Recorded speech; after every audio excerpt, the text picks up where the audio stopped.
So Channel 9 is something that we started as a company about 5 years ago. A good friend of mine, Len Pryor, and I had just returned from the Professional Developers Conference, PDC 2003.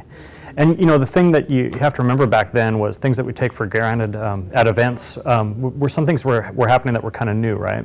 You know, Microsoft at that time had about 80 employees blogging, and blogging was sort of new. And things we take for granted, like following Twitter and stuff, had, you know, obviously didn't happen yet. At our event, we did a lot of things to enable community for the first time at our event, like making sure that people blogged about the event and talked about it.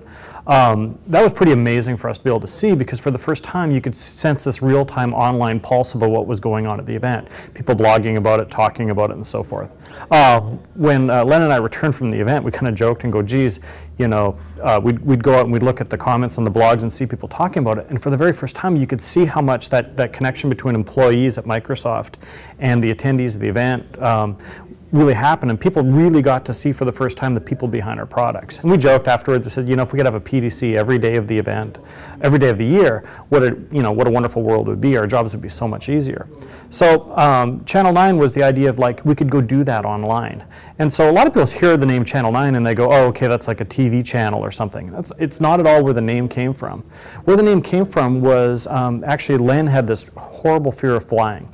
And when he was so afraid to get on an airplane that before Microsoft, he almost lost a job over it. And to actually save his job, a friend of his said, look, you're going to get, we're going to have somebody pick you up and take you to the airport and talk to you on the way to the airport. And he says, great, they can talk to me all they want. I'm never getting on a plane again.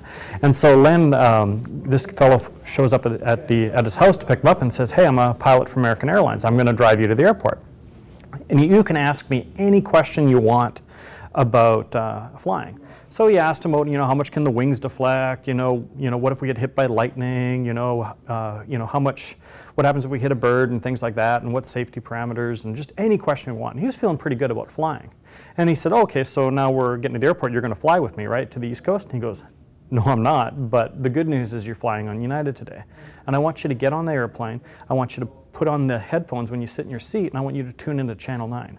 Channel 9 is the in-flight audio on United Airlines. And what was cool about that was, he said, when you listen and things are happening in the plane, you're going to realize that the people up front that are flying the plane are calm, cool, and collective. You know, if you're hitting turbulence, they're not up there going, oh my God, we're going to die. They're saying, hey, we need to go to a different, different altitude. So, you know, we thought about how could we go and create our own kind of in-flight audio for Microsoft through Channel 9 and through media. And the idea being is that people that, we're a platforms company, and our success is based on the customers that use and build upon the software that we create. And so if you think about it, people bet their livelihoods and their career decisions on software, right? They go into their boss on a Monday morning and say, hey, we need to go use Silverlight, or we're going to go do something with Windows, or hey, let's go upgrade to a new version of operating system or server. Well, if we adjust schedules, change features, or don't communicate, that's no different than you flying in that plane, and if it all of a sudden just veered off to the right, you'd be a little bit freaked out. So what we try and do through Channel 9 is to kind of give that inside of the cockpit voice for the company. Let customers connect with us and get the people and the engineers behind the products and bring them forth. This is 5 years ago, long before, the buzzwords of social media and things about Twitter happened. And it was really this first time where we could actually really carry this deep one-on-one connection between the engineers behind our products, the people that use them, and create that dialogue. And community in general and just blogging and outreach has been huge for us as a company. If you think about, like, back when, from the earliest days of Microsoft, we've always been connecting out with the community. This goes all the way back to when we had a bulletin board system for people to connect to and get updates. CompuServe, we were there in the very early days of CompuServe, onto news groups and IRC and blogging, and now Facebook and Twitter. I mean, if there's been a technology for connecting with customers, our employees are there en masse. I mean, you can go to the Microsoft network on Facebook. A long time ago I brought up those numbers, but I don't think that there's a company on the planet that has more employees for the size of our company on Facebook. Same thing goes with Twitter.